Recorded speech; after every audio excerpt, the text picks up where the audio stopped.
There's a kind of Christianity that loves miracles but grows uncomfortable with responsibility. A type of Christianity that loves miracles but grows uncomfortable with responsibility. Paul writes his letters from prison, not from safety, not from power, not from clarity. Chains on his wrists, uncertainty in his future. And yet his opening words are not outrage, not despair, not accusation. They're thanksgiving, they're prayer, they're confidence. Being confident of this very thing, Paul writes, that he who began a good work in you will complete it. That line has been cross stitched on pillows and preached in revival sermons across the ages. But Paul did not write it from a place of comfort.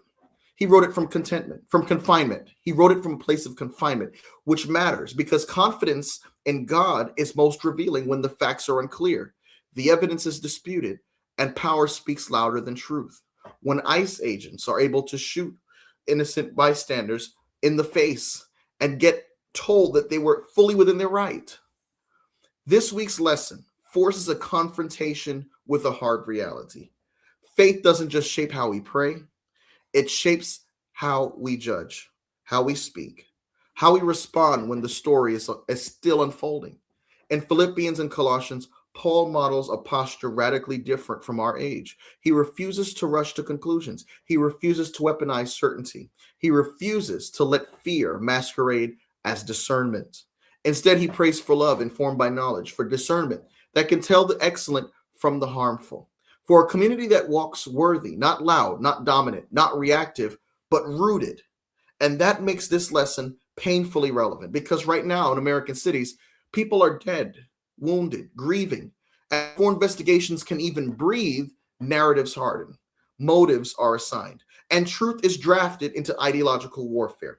Paul warns us the heart is deceitful, discernment is learned, and prayer must come before pronouncement. Tonight's episode isn't about politics, it's about posture, about whether Christians will be people who give thanks before they give verdicts, who pray before they presume, who trust God enough to wait for light instead of rushing to judgment. Because the gospel doesn't just demand belief, it demands restraint, humility, and courage when the facts are still fragile. Welcome to the Escape Room Podcast. I'm so glad to be joined by this distinguished panel. Pastor Reginald Richardson, the pastor of Your Bible Speaks, hailing from Oregon, out in the West Coast.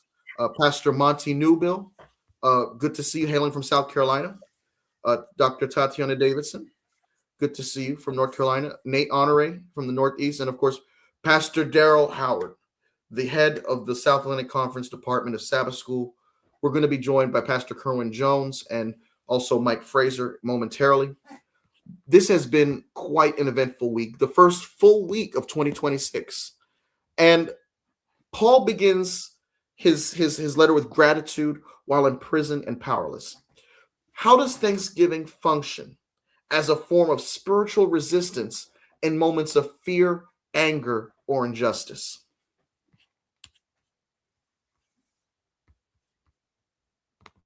Primarily, it begins with what Paul is thankful for, which is that he has an opportunity to defend and confirm the gospel, right? We read in Acts that after Paul is tried in Jerusalem, he appeals, and as a Roman citizen, that means the only place he can go is straight to Rome. So in Rome, he will ultimately be, no matter how it goes, he will ultimately be given the opportunity to do something he's always wanted to do, which is to preach the gospel to the highest people, to the highest authorities on earth, and to the common people. And in being in Rome, he gets one step closer to the work that he's been called to. So he recognizes that even in his circumstances, there's still an opportunity to do what God has literally appeared to him to do.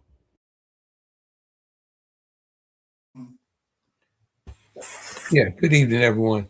I would also add in that, really, I know you use the term powerless, but for Paul, he was able to flip that. And even in the prison context, he was a witness, and he took his difficult time, and it became a beacon of hope for the members at the church at Philippi and Colossae and others. So I think that's why it's a period of Thanksgiving. We should be thankful no matter what the setting is that God has placed us in.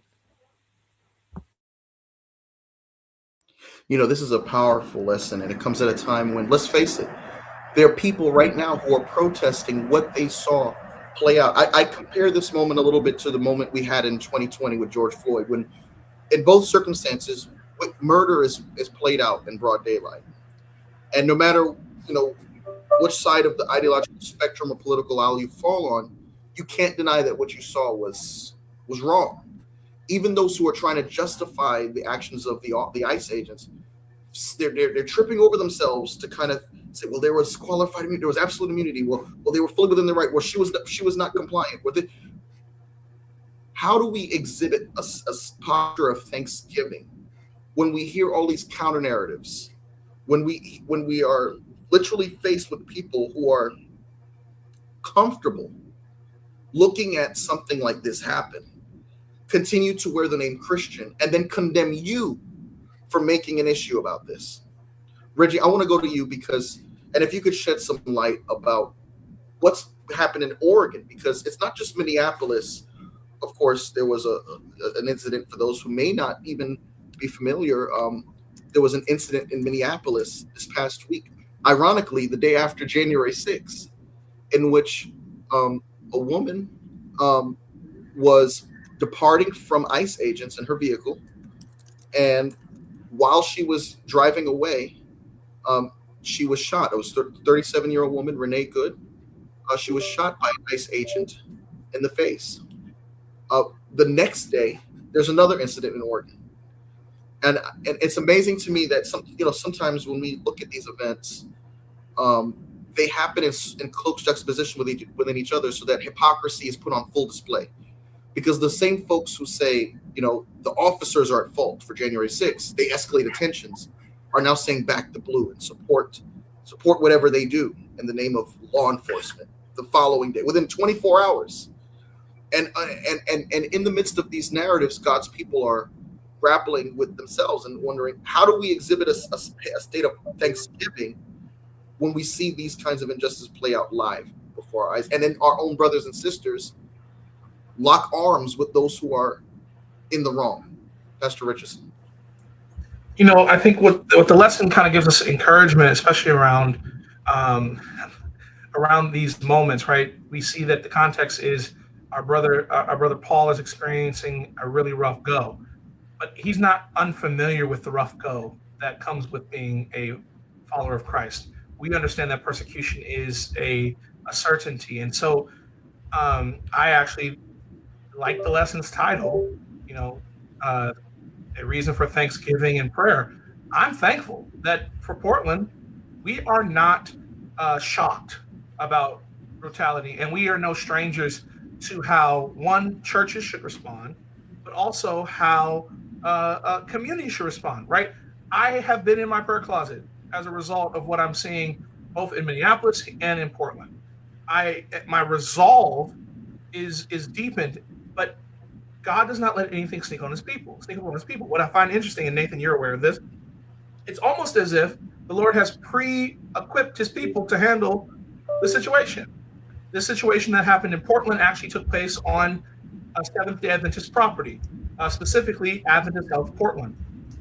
Well, your Bible Speaks Church sent out a letter saying that what happens when federal overreach comes to our door? Well, that happened. But I think the area for prayer becomes how we can continue to seek the Lord on how we respond to see the human cost of situations like this. And I would hate for us to run so far on politics that we lose the theological grounding that, one, God's church is uniquely positioned to handle this crisis that is happening. And we're not strangers, right? Oregon has been at the forefront and been partnering. When something happens in Minneapolis, Portland is right alongside them. And so that, to me, weirdly enough, I'm thankful that we are prepared for these situations, because the Lord does not allow anything to sneak up on his people. And so now we have a greater reason to pray, because we can't overcome the brutality that we see in the streets without prayer. The Roman Empire was brutal like this one. And we have to acknowledge the fact that without prayer and seeking the Lord's face, we not only are challenged in our ability to witness, but we're also, our witness is challenged, but also our ability and our resolve to see that God is still sitting on the throne. I can't be with you. I can't be on the show long today because I am scuttling across the city to go be at a vigil that's happening at the hospital, while also, dealing with those small fires. But it's not anything different. Today is another Friday because I understand the calling that God has put on each Christian's life that has accepted the invitation to advocate for the poor, the vulnerable, and the oppressed. And so, yes, these tragedies happen. Tragedies happened in Rome. Tragedies happen in Babylon. They happen in Israel. They'll happen every single day. But we must not forget what Ellen White reminds us, that the forces of evil are consolidating, and at a certain point, they're going to be where they need to be, and the final movements will be swift ones. And I'm glad. I'm encouraged about that, even though there's a tension to manage in that. In that same vein, Pastor Richards, I'm thankful. Sometimes we could be thankful that things played out the way they are. As bad as things are, I'm thankful that we're at a point where there is no more plausible deniability, that people have to reckon with what they see, and they have to make a choice for right or wrong. There is no more gray area. There's no more places to hide. There's no more, well, if this happened, I would have, said X, Y, Z. Well, if this, sometimes we got to be thankful that there's no more room for doubt, that what we see in plain view is what it is. And now, we can see for ourselves who's actually rooted in biblical principles in terms of how they respond, and who is not. I'm thankful sometimes that the veil is moved out the way. Sometimes people can hide, and there's comfort being able to hide your true feelings and your true motivations, right? But sometimes circumstances play out in such a way where there is no more room to hide. And so I'm thankful for that as well. As you go on, Pastor Monty. I want to say a couple of things real quick. I think that for us, as people of color, in regards to your initial question, Thanksgiving has long functioned as resistance rather than denial. I believe that in the midst of enslavement and segregation and ongoing injustice, gratitude was never about ignoring the suffering. It was about refusing to let oppression define identity and our destiny. And giving thanks it affirmed dignity when system denied it, preserved hope when the justice was delayed, and protected the inner life from being consumed by despair or enraged. In this way, Thanksgiving became a spiritual practice. Noticing this a little bit more in my country, meaning my city and the people where I pastor, and it's become a spiritual practice that sustain endurance, anchor faith, and declare that God is, and not just injustice, but the final word. And I think that it's important for us to look in this situation to be able to be gracious enough to understand that God has allowed us to take part of what his mission was on earth. A lot of people do not fully comprehend Jesus's initial mission on earth. If we look at his first sermon, a lot of people think that the Beatitudes was the first sermon, and it wasn't. His first sermon mentioned that he came to basically free people that were enslaved, people that he came to liberate. That was his first sermon. So if this is his first sermon, and we should be like Jesus in desiring to help those that are being oppressed. And so with this situation, it's interesting that these situations are happening, and we're going to talk about Thanksgiving. We're going to talk about prayer. Prayer makes sense. The nation needs prayer.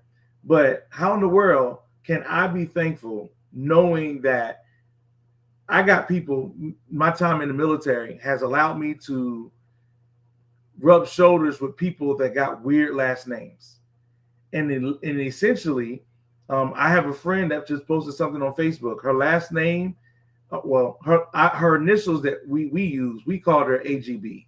But her last name looks as if she could be from somewhere else, even though she's from Richmond, Virginia. So I have to be thankful, or I'm called to be thankful, knowing that I live in a country that could target her just because of her name, not realizing that she is a red-blooded American. And in addition to that, I have to be a pastor to people who are Trumpers, but not more. They're more for Trump than they are for God. And they can say they love God. They can say they believe in the Bible all they want to.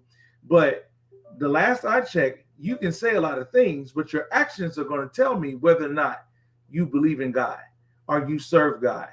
And so we live in a time frame where we literally have to do what Christ did. We have to be thankful. We have to be prayerful. But more importantly, we got to use the positions that we have to speak and to stand up and to defend those that cannot defend themselves.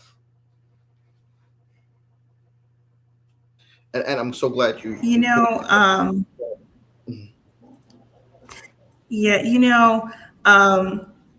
I've noticed in today's times that there are so many people who are now kind of have a bad taste in their mouth about Christianity, essentially. And Pastor Newville, when you were, saying how we have the opportunity to demonstrate who Christ is through our thankfulness, through our prayers, and through our, basically just showing a Christ-like example, it always reminds me that our jobs on earth is to emulate Christ and to represent who he is to people. If people are feeling that Christians are unloving, if they're feeling that Christianity is a religion of hatred, a religion of self-righteousness and of greed, it is because we who are Christians who wear the name of Christ are acting that way. And so times like these give us the opportunity to demonstrate to people Jesus is not, Jesus was not about worldly power. Jesus is not about selfishness and greed and domination. He's about love. He's about justice. He's about mercy. And when we as Christians speak up and stand up about these things instead of being silent, there's way too much silence, I believe, in the Christian church, especially, unfortunately, in the Adventist church, there's way too much silence when we need to be speaking up and saying, no, these people who are claiming the name of Christ, they are not representing, not really can be grateful, because in times like this, we can demonstrate to the world who God really. Dr. Davidson's internet is breaking up, but in the meantime, something you said, Pastor Monty, and Pastor Reginald, resonated with me, because when I look at it, this goes back to what I was trying to say earlier, because all throughout biblical history and even American history, there are times when there's two different eras are put back to back, and it shows you, for instance, like in Joshua, you have unity, obedience, conquest, covenant renewal. And then under Judges, what happens? A period of fragmentation, violence, moral collapse. Under David and Solomon, you have stability, prosperity, global respect for Israel. After Solomon, you have civil war, tribal resentment, idolatry. Under King Josiah, you have religious reform, justice, covenant renewal. And then in the next generation, you have idolatry returning almost immediately. Jesus preaches mercy, inclusion, and enemy love for your enemies. And then the religious establishment responds with fear and violence, right? And so you see grace threatens systems built on control. Even in Pentecost, radical generosity and unity, immediate corruption surfaces. And look at American history. Reconstruction, Black citizenship, voting rights, Black elected officials, right?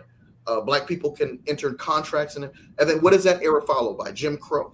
You see the Voting Rights Act, the Civil Rights Movement, giving birth to the Voting Rights Act, the Civil Rights Act, desegregation efforts, and then the backlash is the law and order campaigns, the mass incarceration, coded racism of the late 70s and the 1980s.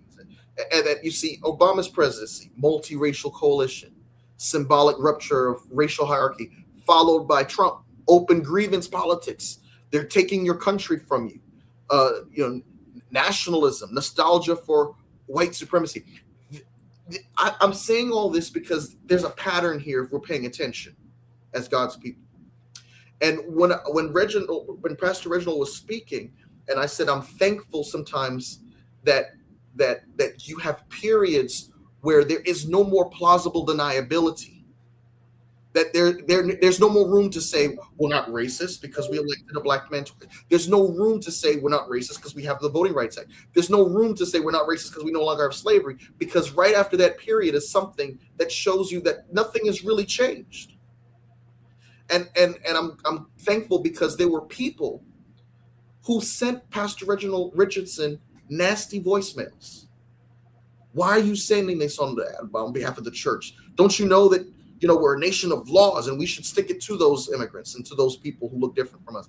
These are people who claim to wear the name of Christ. And so this is a relevant lesson. It may be uncomfortable for some, but guess what? The Bible is supposed, where do we get the notion that the Bible is supposed to soothe us to sleep all the time? Where do we get that idea? Pastor Monty, go ahead.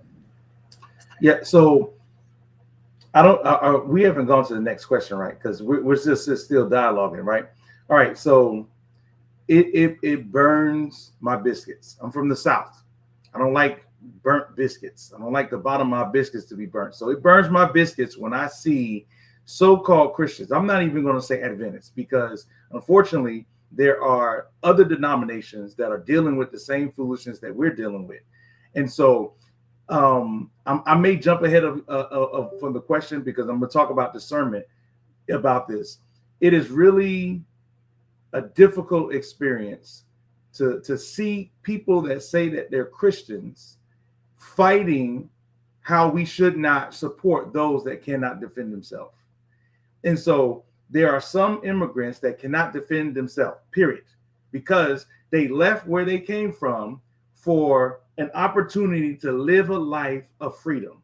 That we know they came to America so that they can have some sense of freedom, because they did not have it in their own country.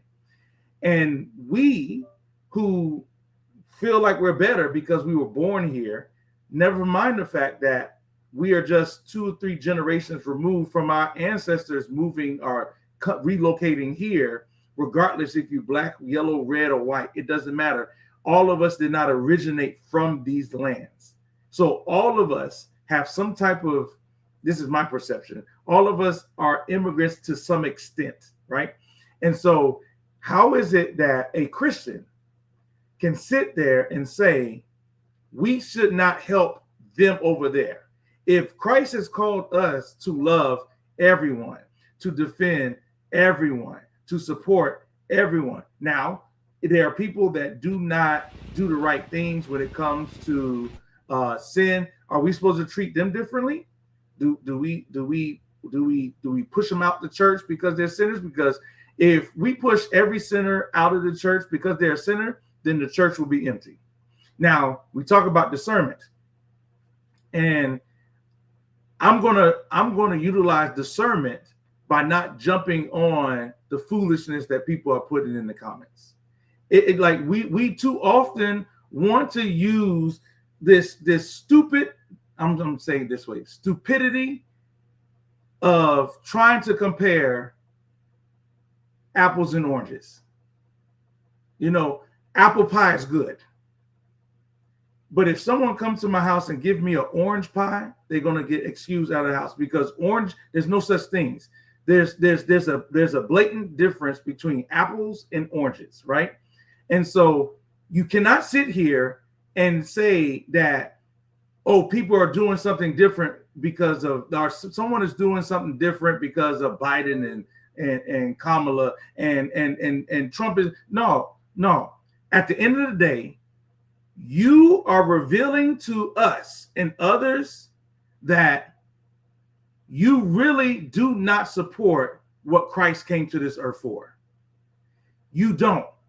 It may be a place of fear. Maybe it's a place of ignorance. Maybe it's a simple place of lack of biblical understanding. There's a lot of people that go to church that lack biblical understanding because they just regurgitate what they heard the media say. They regurgitate what society say, and they have not studied for themselves. And it is very clear that when you do not study for yourself, you just go with the flow. And we are seeing a lot of individuals just going with the flow. They're not trying to have an understanding for themselves. They're not allowing the Holy Spirit to speak to them for themselves. There is no way that you're going to tell me that if you allow the Holy Spirit to speak to you, that you would don on a uniform and target individuals. That's the issue. But you know what the truth is? A lot of people in this church are comfortable with what they're doing because they themselves have targeted people in our own church because of their own fears. You know who we target in our church? Single mothers. You know who we target in our church? People that have drug abuse. You know who we have targeted in our church? People that don't have the same financial level that we have. You know who we target in our church? People that don't believe exactly what the church have taught and may ask questions because they're trying to understand. You know who we target? We target people that don't look like us. We target people that don't understand like us. We have done the same thing that some of these federal agents have done, and this is the ignorance of why we okay with what they're doing, because they're just doing on the outside what we do on the inside. Let me add real quick, and it's very powerful. It goes all back to the memory verse. And what Paul is saying is the journey is that you got to stay with it till the very end. And I would add, Pastor Monty, is that it is their cultural lens that they're looking through. Yeah. And I would not even say not being learned about it. They can have a PhD, but as long as they look at life with the privileged mindset, then they're going to always come to the same conclusion. And unfortunately, and I say it in love with several pastors on here, in the context of us, sometimes we have spoon-fed members the Adventist doctrine, so much so that they don't really deviate from it. And so, therefore, they're not always thinking and being objective, and they wait for leadership to tell them what to do. And I just want to jump in because, just to build on what Pastor Monty was saying, we are comfortable otherizing people as long as we're on the beneficial end of that equation. And so a lot of times I hear people, self-proclaimed Christians, let me get a little closer to them, self-proclaimed Seventh-day Adventists say things when they see people get thrown into detention centers and shipped off to faraway lands and shot in the face by ICE. And they will say things like, well, we're a nation of laws and we've got to enforce the law. All while supporting a 34-count convicted felon, and all while many of whom understand that slavery itself was once the law.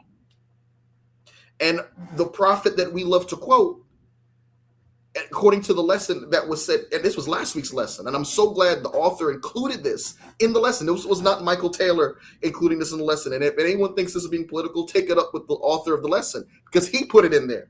He said, he was quoting Ellen White, where Ellen White actually tells the congregants to he said it 5 years ago. To not obey the Fugitive Slave Act. To not obey the Fugitive Slave Act, which required, people to be able to grab off the street any black person, whether they were a former slave or not, and ship them down to the South to receive a beneficial financial reward.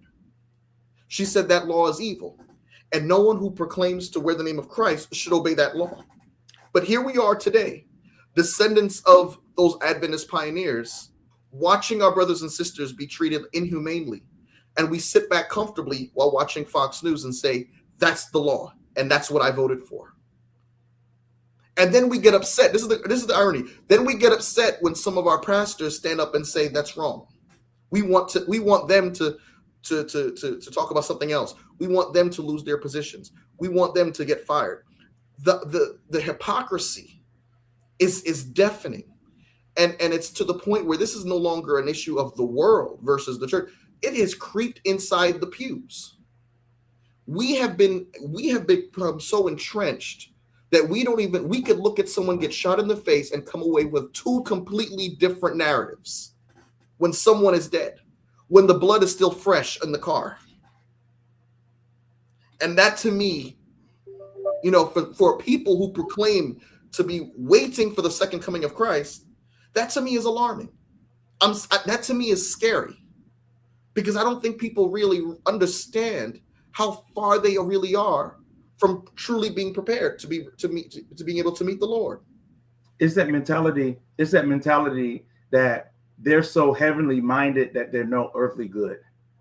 And I remember hearing that as a child and thought, like, that doesn't make sense. But as I got older and I'm watching what's unfolding and unveiling itself, it makes a whole lot of sense. And Pastor Howard, when he said that they're looking at it with their cultural lens, man, it is so interesting how culture, the dynamics of culture,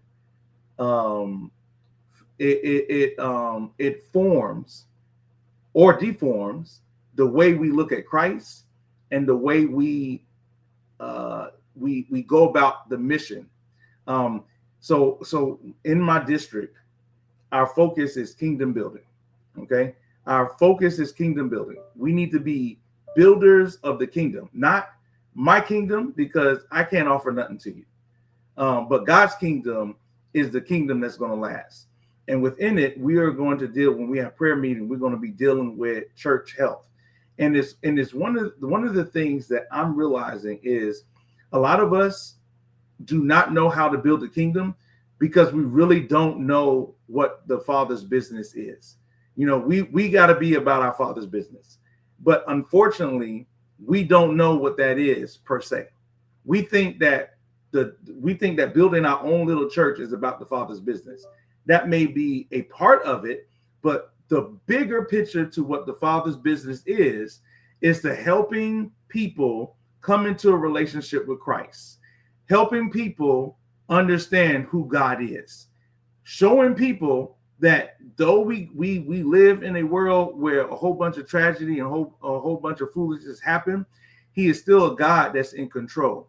And so in these moments, I really realized, let me put it this way. I have a couple of friends, Caucasian friends, that when the situation with Charlie Kirk happened and they're starting to hear Adventism, and Dr. Tatiana, you mentioned that there's too many people being silent. One of the reasons why people are being silent is because they have no real clue about what's going on. They see it, but they are spiritually numb. They are physically numb to what's going on, where they don't comprehend that these are all signs of the time. And so these two individuals, they called me and said, hey, Monty, I just want to let you know that you have an advocate with us. I'll be honest, I never understood the challenges of injustice until now. They were honest enough to say, I grew up in an environment where I did not see this type of hatred. But now that I'm seeing it, there's something in my spirit that does not agree. It's something in my spirit that's moving me to feel uncomfortable watching this happen to my brothers and sisters of a different culture. Here's the thing. If you're about your Father's business and you see this taking place, something in your spirit should make you feel uncomfortable and want to do something. And not do something where you want to fight back, but you want to do something to lift up your voice and let people know that this is wrong. This is not of God. This does not reflect the character of God. Yeah. And so I believe that there are a lot of people that's not saying anything simply because they have not spiritually matured to the place of understanding where there's a difference between godliness and what we are doing now. Pastor Monty, that I'm glad you made that point, because when that thing happened to Charlie Kirk, I said, I thought the guy was as obnoxious as can be. I don't agree with anything he said. I quoted the things that he said on this program, and I said, there's no way anyone who's a professed follower of Christ could look at Matthew 25 and say these things are synonymous with each other. There's no way. But when he died, I said, if you don't feel something in your spirit, then this is deeper than whether you agree with him or not. And the same people, the same Adventists who were up in arms about anyone trivializing the murder of Charlie Kirk, which was evil, are now defending and excusing and coming up with all kinds of explanations to justify the murder we saw this week, the murders we saw this week. And that to me speaks volumes, because to your point, you were saying how we approach certain situations. People approach them first with their political ideology before they approach them with the Bible. Pastor Claudia Allen was on here, and I told Pastor Claudia Allen, because she gave a sermon last summer that went viral, and all these YouTubers started to come up with all kinds of arguments against her. But she was basically saying, that there were times of evil during different kings in Israel, and there are times of evil during different presidents. But when she got to Trump, all hell broke loose.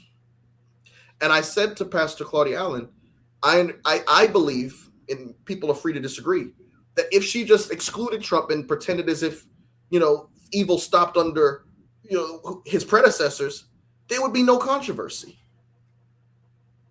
But we're in this era where this is my jersey, this is your jersey, and I don't care what right and wrong is. I will fit what's wrong into my conscience of what's right if it means that my team is going to get a win. And that is the dangerous slope that we're seeing the church jump on. We already see the evangelical world going. We know that's where they're going, because we've studied Daniel Revelation. We've had seminar after seminar. Many of us could give seminars better than the best of them. Yet we see that we're going down the same exact slope that they're going on, because we're applying the same logic of where my political leanings are first before, and that takes precedent over our biblical leanings. And I'm glad you joined us, Pastor Jones. I want to jump to you and get your thoughts on the events that unfolded this week, and also the fact that Paul prays for love that abounds in knowledge and discernment. In a media-saturated age, how do we tell the difference between discernment and ideological reflex? Yeah, man. Well, I want to kind of deal with the issues, with what's happening, and the way the church is getting away from, the character of Christ, and so, we're finding ourselves getting caught up in the the Bible talks about, because iniquity to the bound, love many shall wax cold. And, you see that happening where, we're getting caught up in the same characteristics, and I tell people that, before you have the mark of the beast, you have the name of the beast, or the character of the beast, And so, we're becoming like the beast in character, which is the most important part. Right. So yeah, we're witnessing these tragedies, and we're losing, sympathy. We're losing the characteristics of Christ. We're losing the, that spirit that we should have as Christians. That sympathy, just plain old sympathy and the love of Christ. And so I think we just have to be, careful and stay connected, to Jesus. Because Portland is not too far from where I am. And so, yeah, man, between what's happening in Portland and also in Minneapolis, man, it's been crazy, but it's definitely signs of the times there. and I hope my internet is working. I apologize. I've been having some technical issues, but when we were talking about the situation with Charlie Kirk, the situation with Trump and everything, it was baffling to me, specifically about Charlie Kirk. I thought, I only knew Charlie Kirk because, I'm a younger millennial. I know about the internet. I know about internet culture and the whole political debate culture he started. And so when he died, I was so shocked and surprised at how many people knew him and how many people were defending him. And then I realized how many Adventists were defending him. And I was like, that's weird. I didn't know Adventists knew him like that. And then the whole thing came about oh, Charlie Kirk discovered the Sabbath. He wrote a book about it. And it made me realize that sometimes as Seventh-day Adventists, we are so focused on our own unique beliefs, the things we cherish, the things we hold dear, that it blinds us to the bigger picture. Sure, okay, Charlie Kirk kept the Sabbath. I'll kind of broaden it a little bit. Okay, sure, conservatives may have some theological, they may share some theological understandings with the Adventist Church. But then we prioritize that over the character of God. And we essentially get to the point where our own ideology, our own distinct beliefs become idols to us before the character of God. When you champion a person who says so many hateful things and say, no, he was a good person because he kept the Sabbath, you are making the Sabbath an idol, because it doesn't matter, whether or not a person keeps the Sabbath. If they do not have the character of the Lord of the Sabbath, it doesn't matter.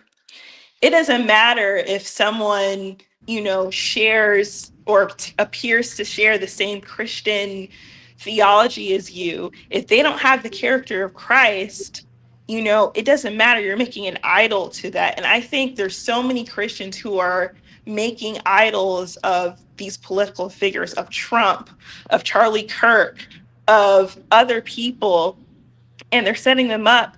And unfortunately, the Adventist Church has a history of, when it comes to aligning themselves with a person who kind of shares that ideology that we have in common versus standing up because that person's character is not of God, we kind of drift to, oh, they share ideological similarities with us. Look at what happened in Nazi Germany.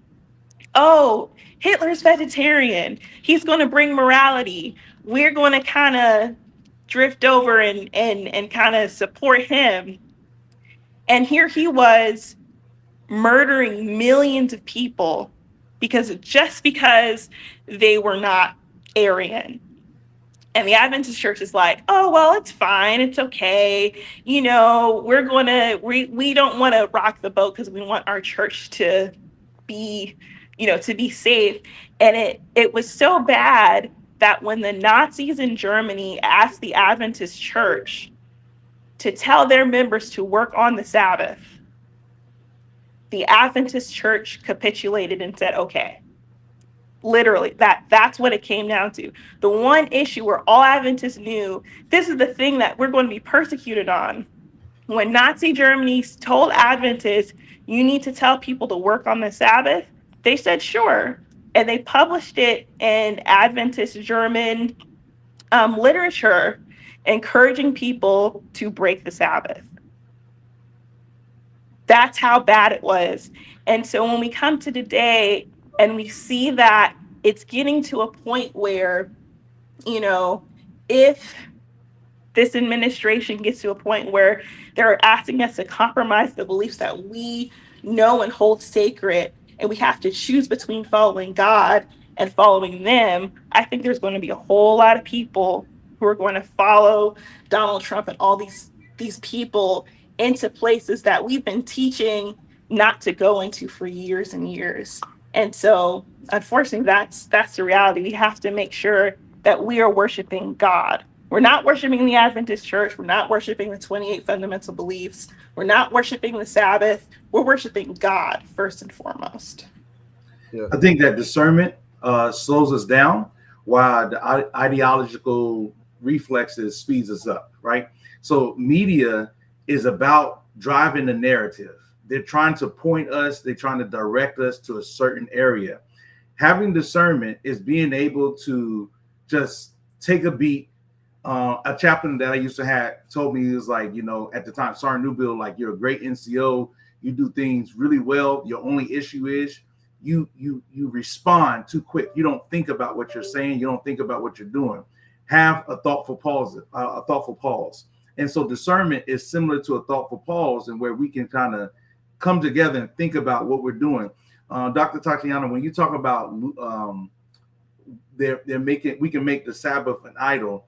I think that if we look at the story of Mary and Joseph losing Jesus, we can realize that we can be in that same situation and we can lose Jesus. They lost Jesus because of social norms, because culturally, social. They was dependent on their social groups, that they had an eye on Jesus when they were supposed to have an eye on Jesus. They lost Jesus because of tradition. You know, for some of us, the Sabbath is a tradition. It is not something that we believe in the fact of worship. We don't believe in it as in it's a holy day. We believe it's just tradition. Why do you go to church on Saturday? Because traditionally I go on Saturday. You know, we have a hard time explaining why we even go to church on Sabbath. And the other reason why they lost Jesus is because they were more focused on the celebration. And sometimes we can allow the celebration of the Sabbath to become our God. Therefore, we lose who God really is, all because we're so focused on a day. And so watching these individuals support somebody who slandered Black women, who made it a point to make us look dumb, they want to support someone like that just because they believe in the Sabbath. No, I don't want to build on what you just said, Pastor Monty and Dr. Davidson, because, and I said this before, and I know folks are tired of it. Guess what? When Ivor Myers literally only stood next to a Muslim mayoral candidate who was interested in the gospel, who was interested in Pastor Myers' message because of his YouTube page, people lost their minds. How dare you stand next to this? And he clearly said, I'm not endorsing the guy. In fact, this is not about politics. And he gave the backstory of the picture. He made a beeline. In fact, he was the first candidate who was at this religious, this separation of church and state event, who was interested in Daniel and Revelation and came straight to the pastor, and he was receptive. And the same folks who were cheering Danny Shelton for sharing a stage with Charlie Kirk last March, the same folks who are clapping for this book, that, you know, let's be honest, what is Charlie Kirk saying about the Sabbath? Turn your phone off. I can tell you that. That's not keeping the Sabbath. You know, I mean, like, we come up with all kinds of ways to justify a self-avowed white Christian nationalist who literally called out specific Black women and said they don't have the brain power to have their position, who made it his life's mission to tarnish and destroy the reputation of a dead man, George Floyd, who was murdered on live TV, who said he wants to take away every piece of civil rights infrastructure that we've had since Martin Luther King's time. You know, we're gonna lift him up on a pedestal. We're gonna demonize the guy that just passed free childcare in the city of New York City for anyone who has a child under the age of 5. And then we're gonna sit back and say we're doing God's will, we're representing His name. And my thing is like, okay, objectively, Matthew 25 is in the middle, Mamdani, Kirk. Which of these two are more in alignment with Matthew 25. I'll wait. You know, and you know, people get upset and they say you're getting too blunt. But look, sometimes you have to put things in blunt terms, because, you know, sugarcoating it and dancing around it is only justifying those who want to continue doing wrong. You see, people benefit when the water is muddy, when they're with both sidesism. You know, imagine if John the Baptist was afraid of calling out Herod. He would have kept his head, wouldn't he? You know, in both Minneapolis and Portland, officials issued maximalist claims before investigations concluded. What does Paul's refusal to rush judgment teach Christians about restraint when facts are incomplete? I think first and foremost, it tells us about patience, right? And to tie this back to the previous question and discernment as well, Paul and his contemporaries among the apostles and evangelists lived their lives with a certain urgency, because they genuinely believed, and you will find this if you read through their writings, that Jesus would come back in their lifetimes. Like, that was their number one prevailing belief, that they would live to see it. And so even while he's in a Roman prison writing letters to the churches and planning for how he's going to testify and confirm the gospel before the emperor, Paul understands that he's got a job to do, and that there's a certain calling for him. And in the modern day, do we have that same urgency, right? Like, we've all grown up hearing in church, Jesus is coming soon, Jesus is coming soon. To the point where it's easy to take it for granted, right? You know, we've been hearing Jesus is coming soon since we were children. There are no children on this call, or on this on this stream rather, and yet we still need to have that same level of urgency, because once you have that urgency and you have that focus, it allows you to kind of narrow in and block out those distractions. And let you, like Monty said, take a beat and let information settle, so you can make informed and wise decisions. It allows you to take that beat and remember that you need to consult God before you make big decisions. It allows you to also just take that beat and focus and say, our goal is not to develop earthly kingdoms. Our goal is in expanding and obtaining citizenship in a heavenly one.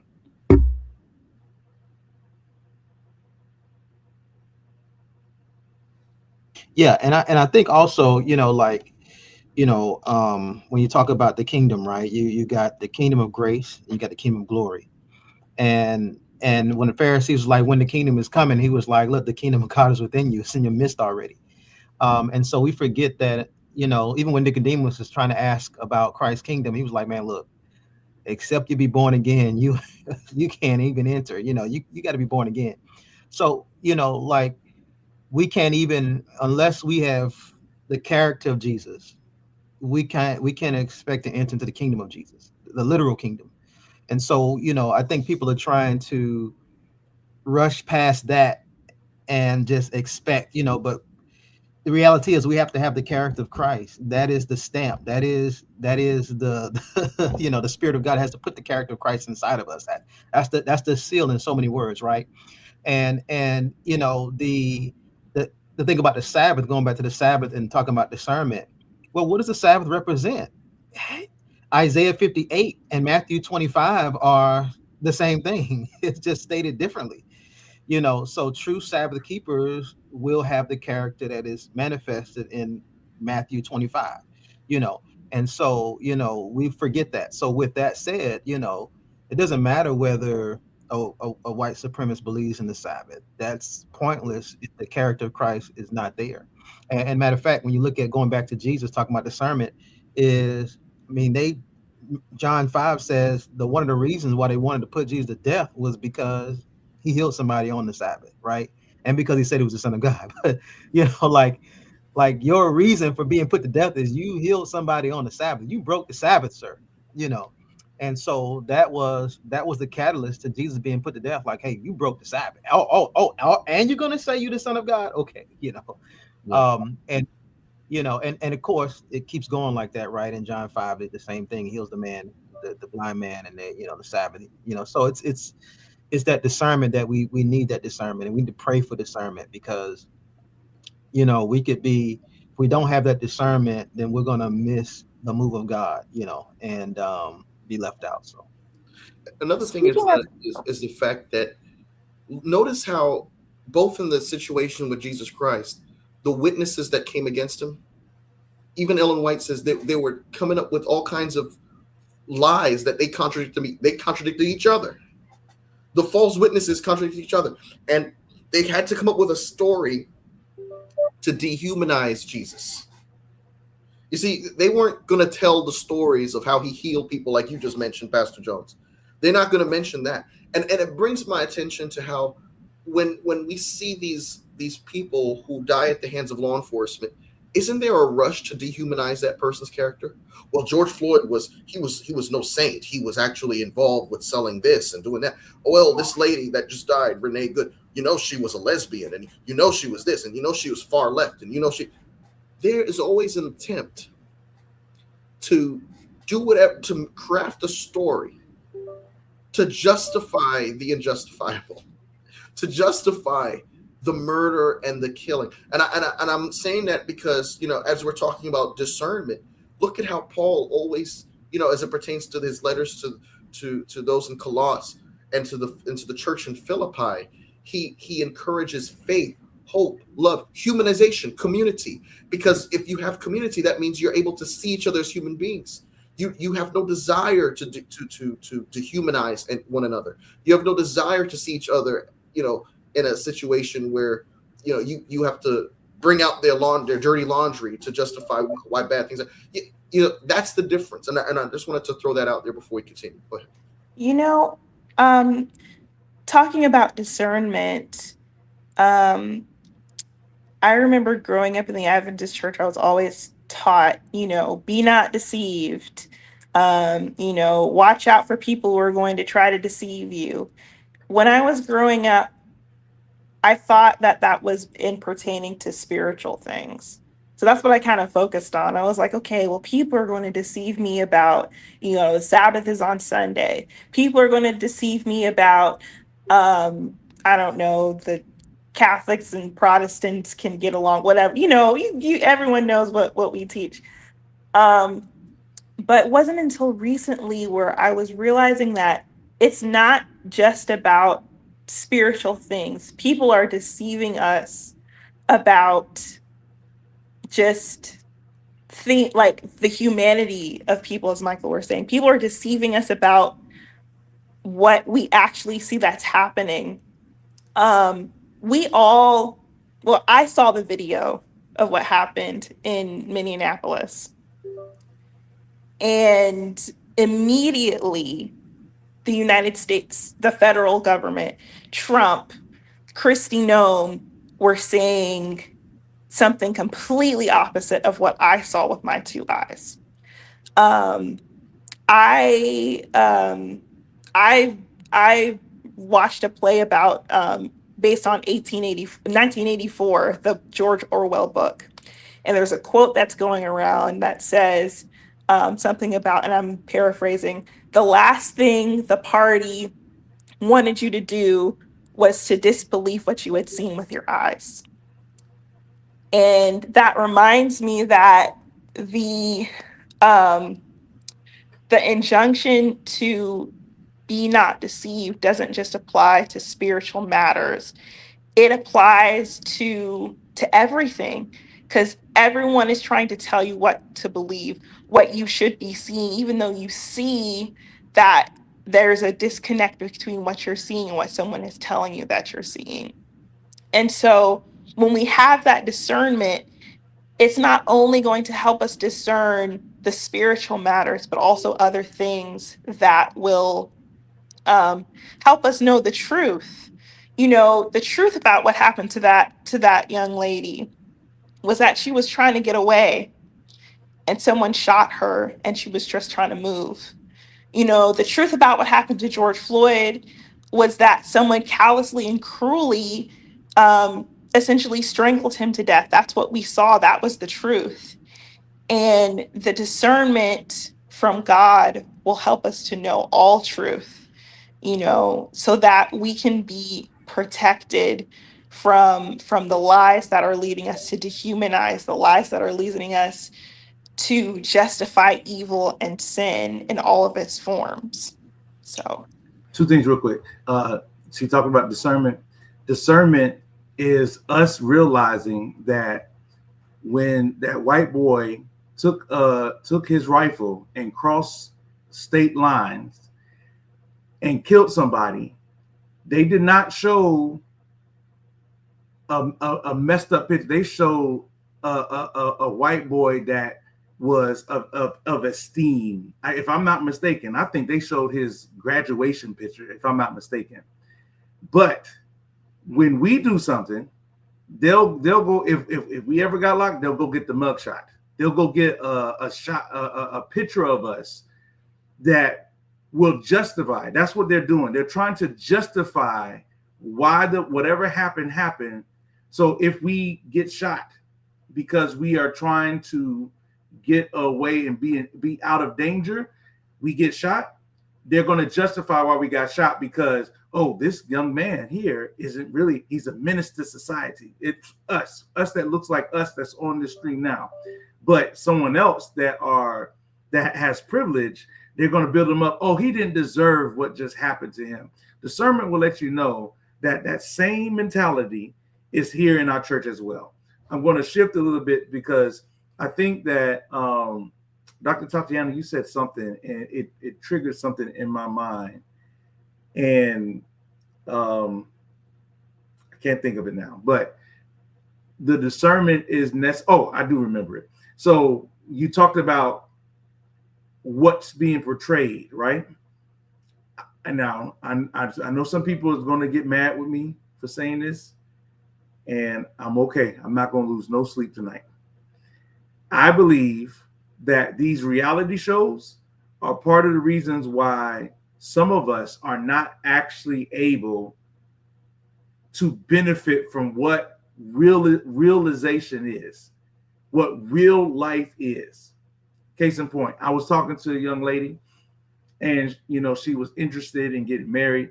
And I asked her, I was like, hey, so, what is it that you want in your future husband? And she literally went down the list, and these lists were like bonker lists. It's a bonker list. He needs to be 6'7". He needs to be like this. He needs to make this amount of money, and he needs to put me on a show here. And when she said that, I'm like, what are you talking about? Put you on the show? In her mind, it's normal because her age, all she's known is reality shows.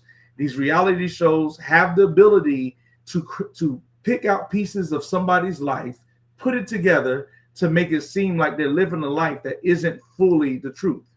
The truth of the matter is there's a lot of believers that's doing the same thing from the Bible. They're picking and choosing certain things, putting it together to make it align their beliefs instead of it aligning with Christ's belief. And that's one of the issues in our society now. We are struggling with knowing the difference between truth and error. And you can get error and think it's the truth because it fits your purview. And you can get error and still like we messed up. We messed up. And it is not even just reality shows. Instagram flourishes by image, right? You could be whoever you want to be on Instagram. Let's be real.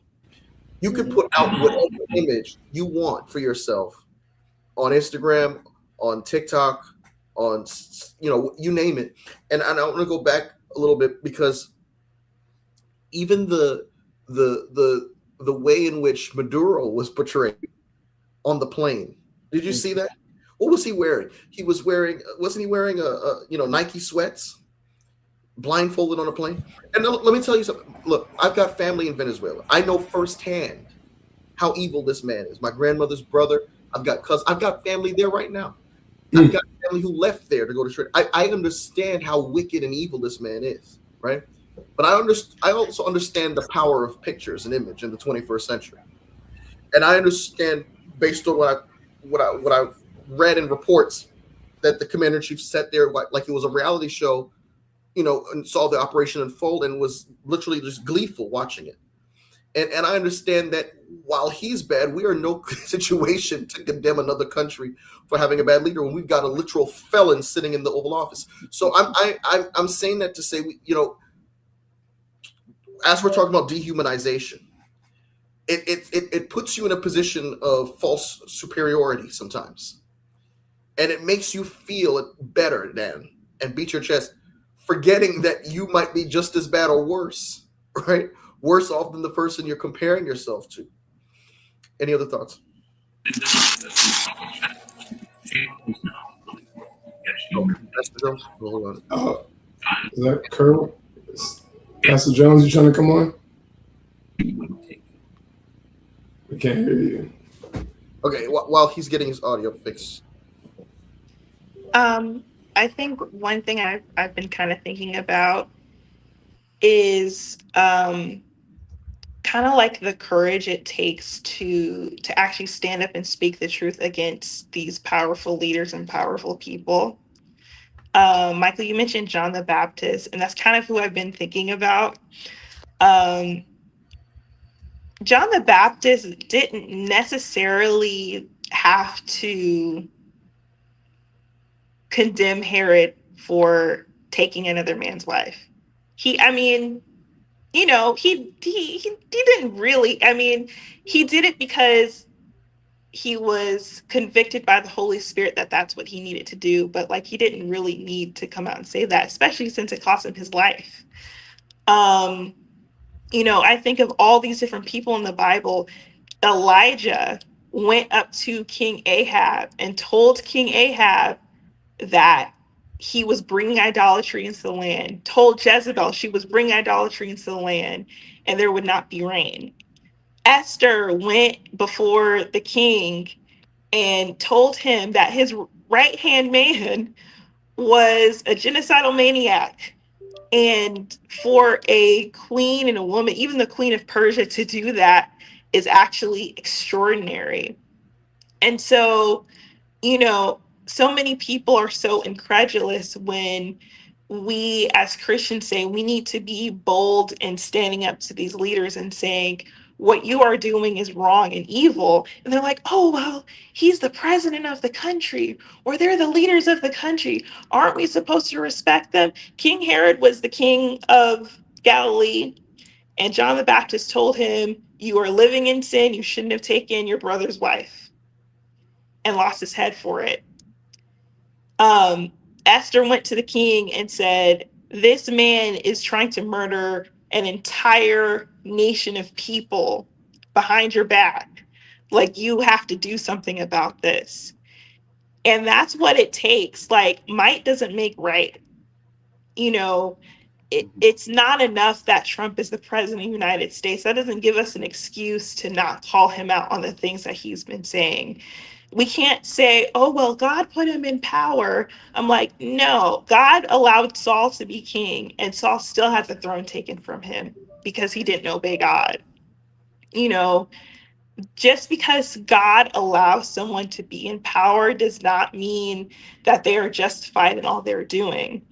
And one day, like all of those leaders, Ahab,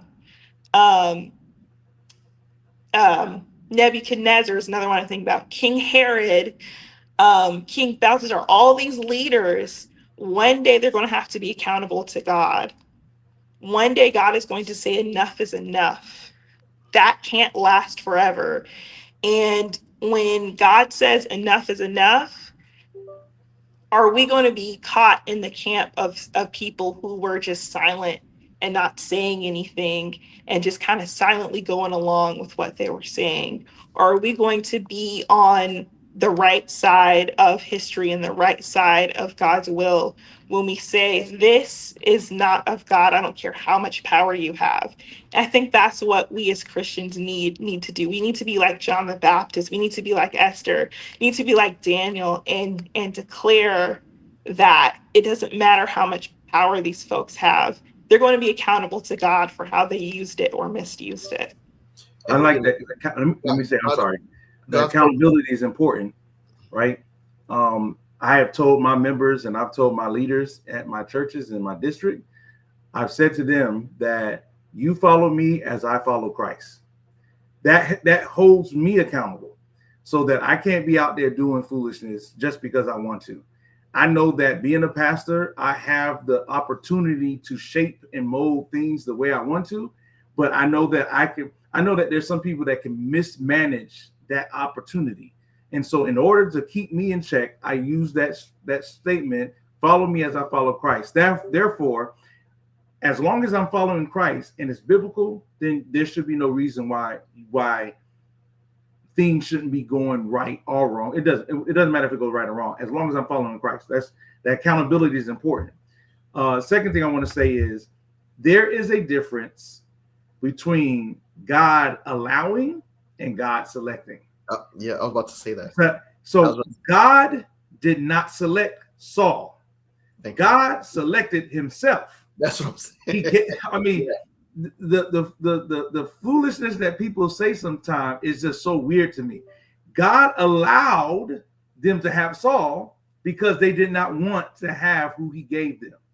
Now, I will say it is clear that God did select David.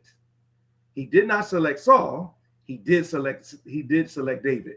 I mean, it's, to me, whenever I see or hear somebody say that God selected Trump, it burns me up.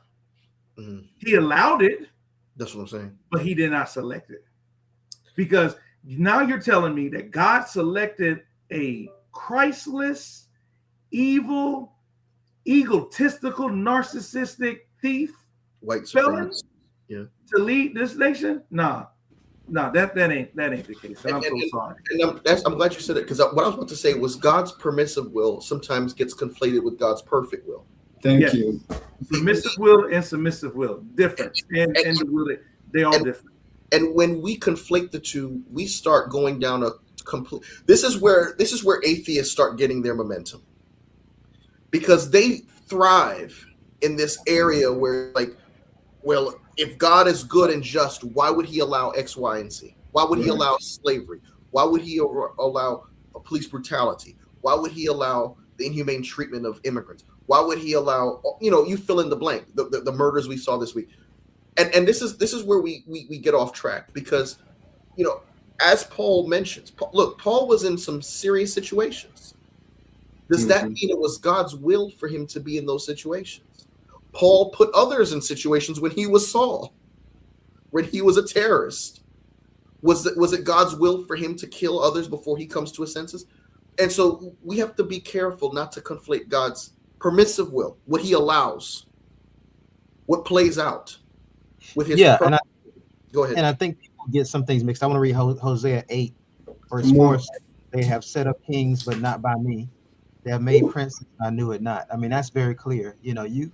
You can put somebody in charge that God doesn't approve of, and God will say, you know what? Just like he said in Samuel, which was alluded to, if you want a king, I'll let you have one, but this is what's going to happen.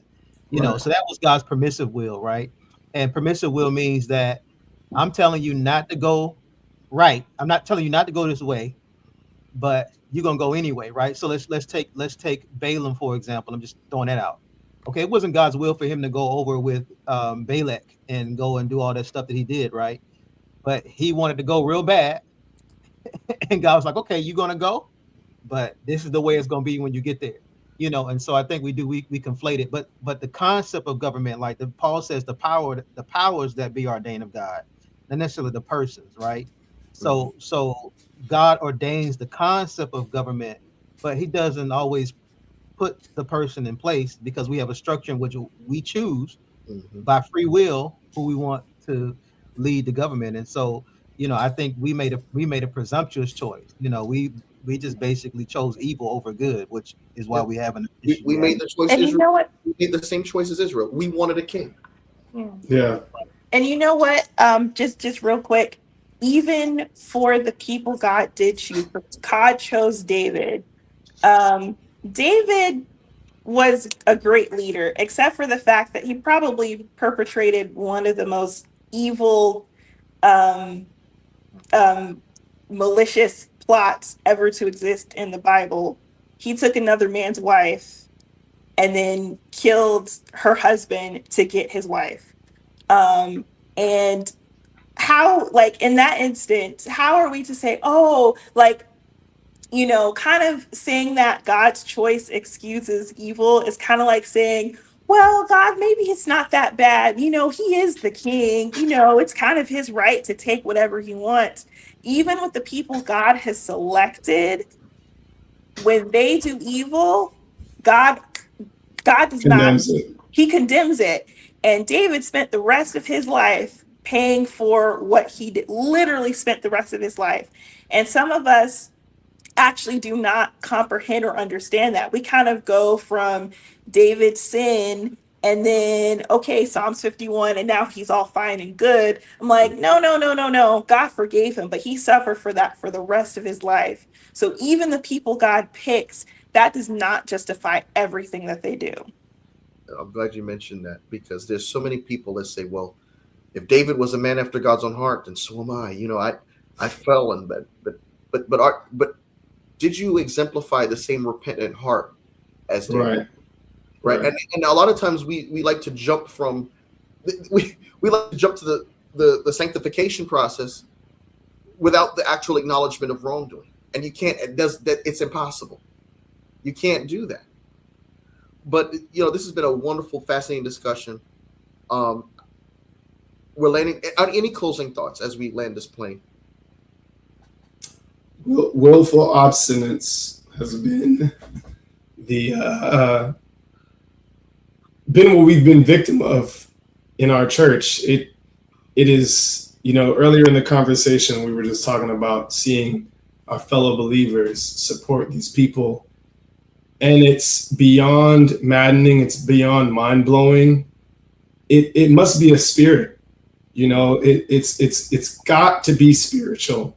It's beyond practical understanding. And I think, like Dr. Davidson, nice to meet you, like you said, that we have to have that discernment spiritually to not only discern the spirit to be for spiritual warfare, but I believe the Holy Spirit also leads the body, right, in day-to-day interaction, right? It's simple as when God told Moses to speak to the rock instead of strike it. A lot of us are striking up conversation with fools. We don't need to be doing that anymore. We've seen it, the pandemic, we had enough of it. We went through it for a period of from Mike Brown till about 2020 to 2023. That this no longer serves us. To engage with people who are not humble and submissive enough to Christ to say, you know what, my prejudice, my othering people, not just in terms of race or class or ethnicity, but othering people based on their socioeconomic status is wrong. And I apologize. And like, I think there's been a culmination of this on this stream is that we have to have accountability to ourselves, because Christ is going to hold us accountable. So it's sad that we still see this in the Adventist remnant church who should have the truth. But at some point, we have to recognize that deception will come from within. And I'll say the last point on David, as you read Samuel, you realize, like you said, Dr. Davidson, he suffered throughout because he didn't have accountability with Uriah and Bathsheba. His children, Absalom was allowed. That was allowed. God allowed Absalom to hunt him down. Michael and his wife Michael and the trouble he had with her, that was allowed. So we have to seek the cross and not title of what we go to church with every Sabbath. So Yeah. Go ahead. Yeah, and I wanted to say too, you know, like you take the situation, talk about discernment. Paul was in jail. He was, you know, preaching the gospel from the jail cell. We had to realize who put Paul in jail. It was the Roman Empire, right? It was you know, so you got to be, you know, when you start aligning yourselves with empire, and especially the empire that has these type of characteristics, right? they're Mm. lying, they're murdering, they are deflecting. They're, I mean, just be honest. If a common person just reached, can you hear me? Oh, okay. If you just casually read the Bible, you'll see. I mean, can I be just frank? You'll see the man in the White House has every characteristic that Jesus said Satan has: a murderer, a liar, a thief, con artist, steal, kill, destroy. I mean, the man literally wakes up and says, who can I hurt tomorrow? Like, we don't, I mean, tomorrow Right. morning we're probably gonna bomb Mexico. I mean, and say he gonna take Canada next week and then go and snatch up people in Greenland. Like the spirit of this, I mean, literally, that's true though, right? That's He just says I'm agreeing. conquest, that spirit of conquest and destroy and oppress and persecute. That's demonic. That's Satan. Like the man, I don't know. I mean, I don't know if somebody talking to the devil and just giving him the executive orders, but I mean, if you just read scripture, man, like, Paul says in the last days, you look what Paul says. Men should be loving themselves, boasters, proud, high-minded, lovers of pleasure more than lovers of God, porn stars, proud, arrogance, white supremacists. all that kind of stuff. I don't need forgiveness of sins, disobedient. I mean, like every characteristic that Paul said that that would be in the last days, that would have a form of godliness and they're not a powder of. He's got every one of them: haughty, unmerciful, a truth breaker. I mean, all of that. I mean, like how can Christians fall? Well, you know what, they can, right? You know why? Because it's a deception. It's a deception. I mean, it's just crazy. Anyway, Counselor Mike, I know we're taking it home. I want to pose this question on the topic of what we just said. We know the Bible says, if it were possible, if God delayed his coming any further, the enemy would deceive the very elect. But I think we're forgetting that what people are holding on to is words that are coming out of our government, coming out of our leaders. And what is it? The lamb-like beast, I think, is mentioned. And so lamb-like means it's like a sheep in wolf's clothing, right? Like they present as one thing, and their actions are clearly beast. Their actions are clearly wolf. But we're holding on to the image of, oh, you have a suit, you have blonde hair, or like, again, throw the race out of it. That's why we're making this joke in the popular culture about quarter zips, right? You look like you are of cloth, you are of status, you are of a good home, but that doesn't mean that fool will still run up on you, right? So I just think we have to now look at what is the lamb-like beast saying that our people who are apparently, like you said, Counselor Taylor, have studied prophecy, can give their own seminar, last day prophecy, and are still being deceived by this very lamb-like beast right in their face. It's mind-numbing. So we should no longer have anything to do. Focus on the people who are truly seeking, sitting at the feet of Jesus like Mary. Nebuchadnezzar was mentioned in the comments, and I can't help but think a lot of times people, quote that text, for I know the plans I have for you, forgetting that plan comes after God tells them, get comfortable because you're going to be here for a while. This is your exile. The problem with us is we're still comfortable in Babylon. We're comfortable with white supremacy. We're comfortable with it because it gives us a sense of superiority and status that, if we are being completely honest with ourselves, we're afraid to lose. And there are some of us who want proximity to that. And so we're fine with the status quo. In fact, we will challenge and bash anyone who stands up and quotes Bible and quotes scripture against those systems, because it's a threat to the comfort that we've developed over the years. We're comfortable in Babylon. And when the call comes out to come out of her, my people, we resist that call, if we're being completely honest. And so when I think of that text, even if possible, the very elect, to me, if this is the thing that's causing people to trip up, I cannot imagine, if you can't even keep up with the footmen, how in the world are you going to keep up with those on horseback, right? How? But this has been a fascinating discussion. Are there any other last minute thoughts before we conclude? If not, Paul never tells the church to stop caring. Paul never tells the church to stop caring. He tells them to care better. He doesn't ask believers to be neutral. He doesn't ask them to not take sides. He doesn't ask them to say both sides. He asks them to be disciplined. Because in moments of uncertainty, the greatest threat to Christian witness isn't confusion. It's confidence without humility. The kind of certainty that speaks before it listens, judges before it prays, decides before it discerns. Paul shows us something radical. You could be morally serious without being morally reckless. You could seek justice without rushing to verdicts. You could speak truth without surrendering charity. Thanksgiving in Paul's theology is not denial. It's not blind optimism.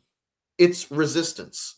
Resistance against fear, against cynicism, against the temptation to let outrage replace wisdom. Prayer, too, is not passivity. It's preparation.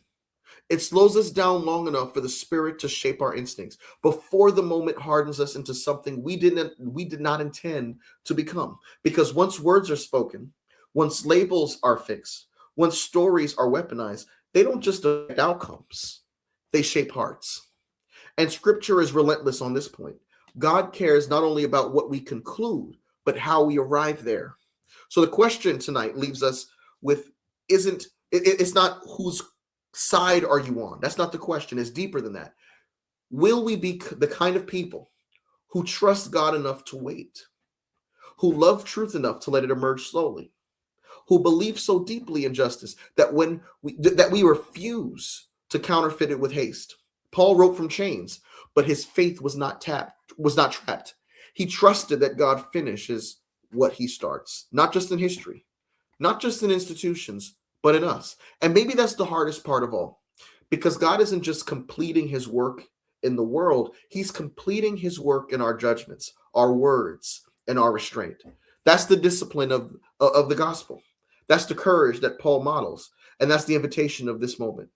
Until next time, stay faithful, stay thoughtful, and let prayer shape your certainty before certainty shapes your soul. Thank you so much to this amazing panel. Pastor Reginald Richardson, Pastor Kevin Jones, Mike Fraser, Dr. Tatiana Davison, Nate Honore, Pastor Monty Newbill, Pastor Darrell Howard. This was a wonderful discussion, very enlightening. And, it was a timely discussion. Some discussions, are spot on. I think this is one of them. With that being said, thank you so much for tuning in. And I want to encourage those who maybe looking for more to watch, tune into the Conscience and Justice Council tonight, where they're interviewing Pastor Mark Finley. It's looking to be a wonderful and fascinating and eye-opening discussion, and I hope that you're able to benefit and receive a blessing from that program as well. With that being said, that's going to conclude tonight's episode of the Escape Room Podcast. Thank you all for tuning in.